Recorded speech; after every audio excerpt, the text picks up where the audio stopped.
The air inside the Forrester mansion felt heavier than usual that Monday morning, as if it already anticipated the storm about to break loose among those who lived their lives constantly balancing love, loyalty, betrayal, and ambition. As the sun barely crept through the tall windows, golden light spilling like molten syrup over the fine furniture, something far more volatile was gathering in the very walls. A tension so thick that it seemed even the paintings of past Forrester patriarchs and matriarchs were holding their breath, waiting for the first strike. In the heart of this charged atmosphere, Steffy Forrester paced, her heels clicking sharply against the polished marble floors.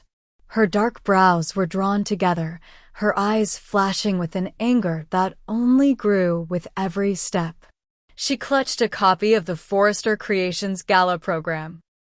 The one that had revealed a stunning new evening gown, a design so breathtaking it could only have been created with a singular muse in mind.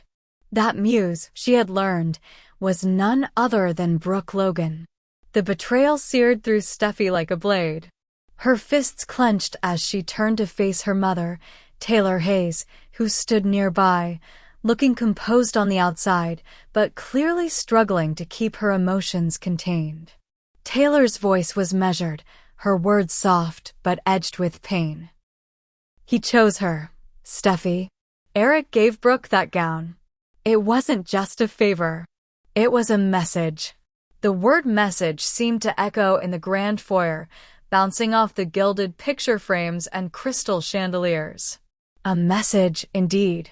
A declaration that despite every sacrifice, every ounce of loyalty the Forresters had shown to one another, there were still those among them willing to tip the scales in Brooke's favor, to reopen old wounds and give the Logans an upper hand yet again. Steffy could feel her pulse pounding at her temples.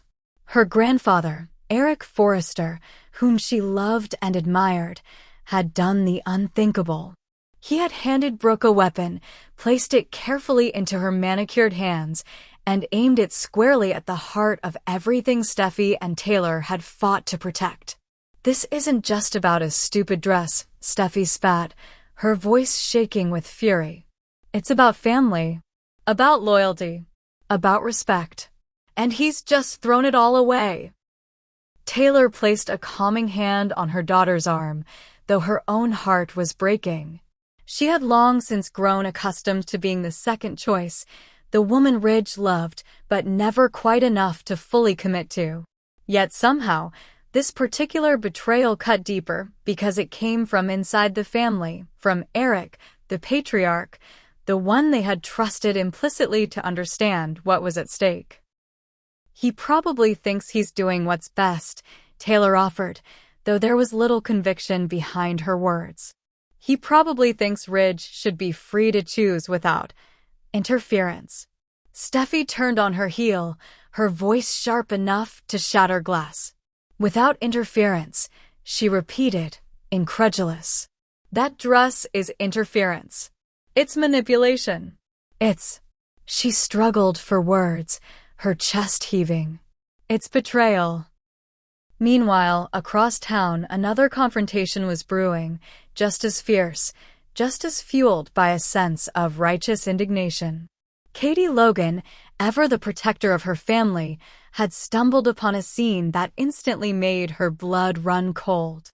She had gone to Carter Walton's office to discuss a routine matter, only to find him locked in a passionate kiss with Daphne, the sultry, mysterious beauty who seemed to have materialized from nowhere, trailing scandal and temptation in her wake. For a moment, Katie could only stand there, frozen, the sight of Carter and Daphne tangled together searing itself into her mind like a photograph burned onto film. But then, the shock gave way to anger, a deep, primal anger on behalf of Hope, on behalf of everyone who deserved better than to be blindsided by yet another woman with an agenda. Marching into the room, Katie didn't bother to knock or clear her throat. Her voice rang out, clear and cutting. "Well, isn't this cozy?" Carter, startled, immediately broke away from Daphne, guilt flashing across his handsome features. Daphne, however, simply smiled, a slow, knowing smile that made Katie's fists itch to wipe it off her face. "Katie," Carter began, stepping forward as if to explain, but she held up a hand, silencing him. "No," she said sharply. "Save it. I'm not here to listen to excuses. I'm here to make sure Hope doesn't get blindsided again." Daphne arched one perfectly sculpted brow, her posture relaxed, almost mocking. "Hope," she repeated, her voice dripping with faux innocence. "Hope has nothing to do with Carter and me." Katie crossed her arms over her chest, fixing Daphne with a glare that could have curdled milk. "Everything you do has something to do with Hope," Katie snapped.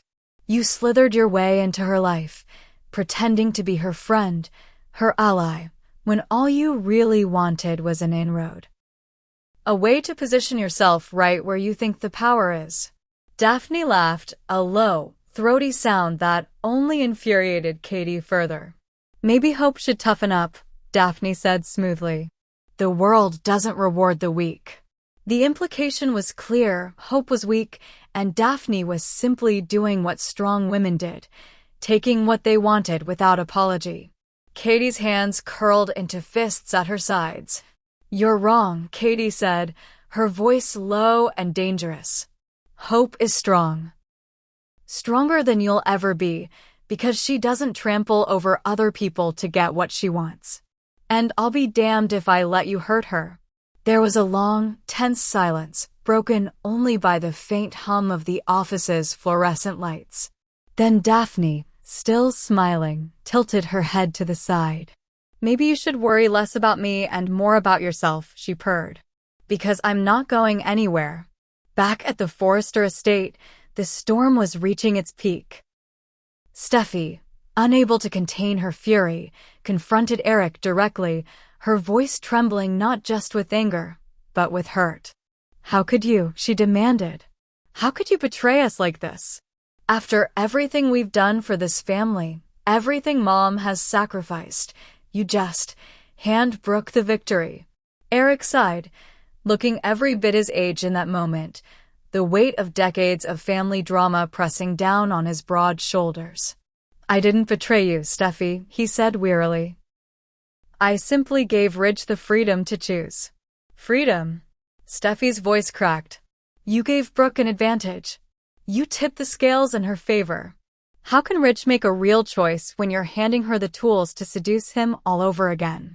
Taylor, standing a few paces behind, closed her eyes briefly, feeling the sting of Steffi's words as if they were her own.